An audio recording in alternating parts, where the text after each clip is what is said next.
This is Inspire 2016 with your weekly tarot reading for the week commencing the 13th of January until the 20th of January 2020.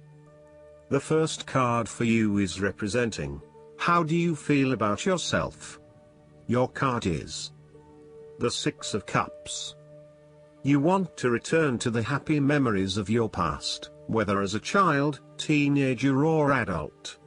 Oftentimes, though, these memories are indeed a thing of the past and reflect aspects of your life that have since vanished.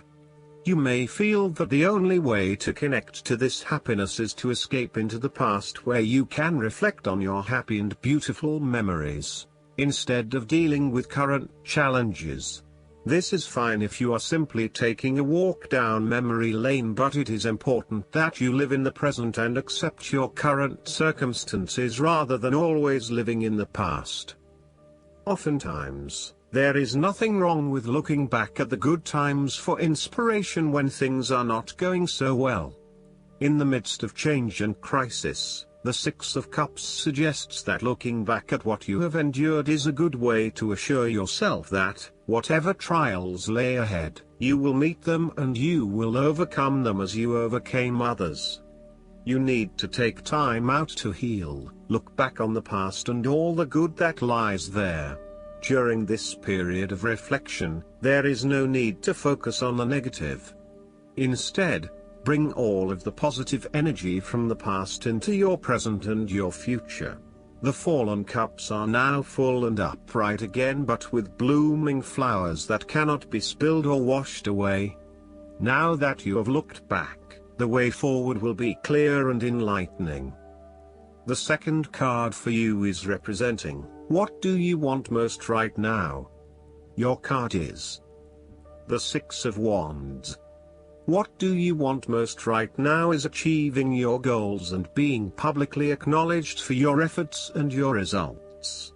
You may have recently received an award, public acclaim or acknowledgement from your peers for the work that you have done. It may even be just a pat on the back or getting praise or recognition for your work. You have harnessed your strengths and talents in order to bring about a successful outcome in your endeavors. You have managed to get through the confusion of the Five of Wands, minimizing your distractions, focusing on the task at hand. You have overcome the challenges along the way, and now you are focusing your energies on the one goal that will lead to your success. This is your time to shine and to come out on top. The third card for you is representing your fears. Your card is the King of Pentacles.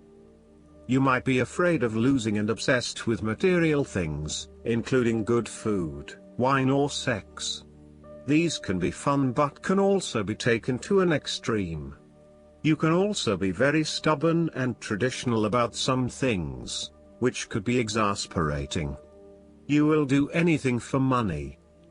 You can be either a workaholic or an extremely lazy person who expects others to look after you financially. You may care only for your own possessions, and uses other people to gain them.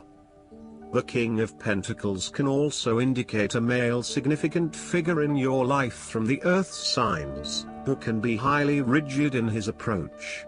So when this king shows up in a reading, look at your life. Are you feeling stuck in a rut? Having your feet on the ground is a good thing, but everybody needs to lighten up once in a while and stick their heads in the clouds, even if it is just for a breath of fresh air. The fourth card for you is representing what is going for you. Your card is the Ace of Swords. This is a period of great insight and mental clarity. It signifies a breakthrough or an aha moment where suddenly conscious understanding and mental reasoning reach their peak, and achievement of goals suddenly becomes a lot easier.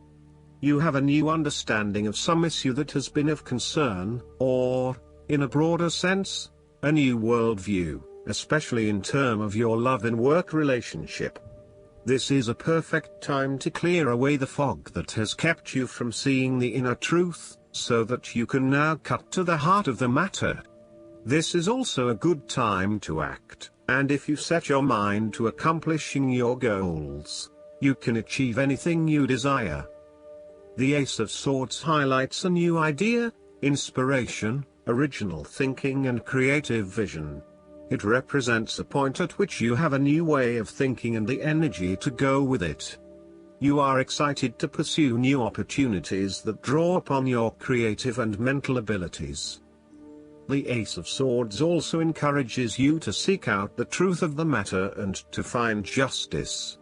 You may be championing a cause or standing up for your rights or the rights of others. Thus sometimes, the Ace of Swords can suggest that you are prepared for battle. You have great clarity on a situation and can now argue your case with the view to come out victorious. You may have a new idea for which you are ready to fight, or you may be all fired up on an issue that you are particularly passionate about, such as human rights, the environment or your personal beliefs. This card invites you to use mental force and to use your intellect and critical reasoning. If faced with a challenging situation, you need to be ready for battle and be prepared to find the strength to overcome these challenges. The fifth card for you is representing what is going against you. Your card is the Ace of Wands. You are afraid of moving forward with your goal in life since you're not clear on what it is that you want. This lack of direction may be sapping your energy levels and leaving you feeling incredibly unmotivated and uninspired.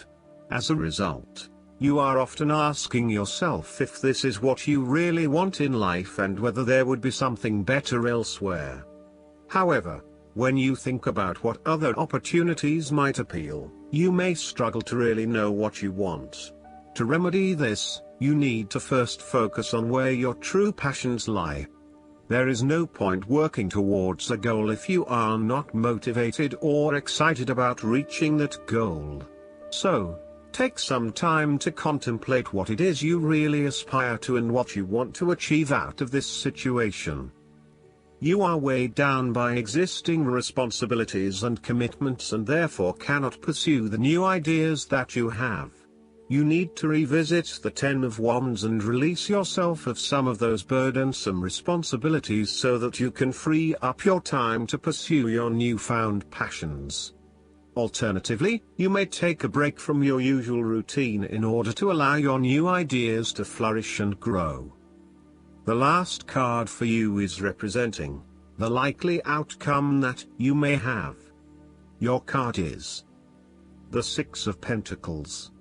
You have accumulated great wealth and are now in a position where you can offer financial assistance to those in need. Now that you have lived through the darkness long enough to see the inner light, it is time to help others who are not so fortunate. Consider giving to charity or reaching out a helping hand to someone who needs your support. The generosity of the Six does not limit itself to money and material things. Giving of your time or your wisdom is often just as spiritually fulfilling as giving away money or gifts, and the intangible gift of your presence is received just as well, if not better. You may also be inclined to make a loan to someone, on the premise that they will eventually pay you back once they are back on their feet. This is a loan built on trust and good faith, knowing that if you give something away, it will come back to you. Remember, though, that this is more about a short-term fix and not a sustainable solution towards self-sufficiency. So, think about how you can financially support your family or friends in a way that encourages them to stand on their own 2 feet eventually. Last but not least, the guidance card for you is Face Your Financial Fears. This card comes to you because the angels see how your unconscious anxieties have pushed away abundance. Deep down, you worry whether you deserve to receive abundance. In addition, you've been struggling with fear, both of failure and of success, which has kept you stuck in indecision and inaction. Fortunately, once you admit these fears to yourself, they lose their power to unconsciously control you. Perhaps it's helpful for you to hear that every person struggles with self-doubts. The human ego is designed to keep people afraid and prevent them from fulfilling their divine destiny. Thankfully, you are blessed with the gift of self-awareness. You can take an honest inventory of your thought processes, and admit that you have sometimes sabotaged your own success. These realizations are ensuring that you no longer allow yourself to be intimidated. Your decisions are guided by love, not fear. I hope that you enjoy everything, and if you like the reading, just please click subscribe and you will get instant notifications every time we publish a new video right to your YouTube. Thanks.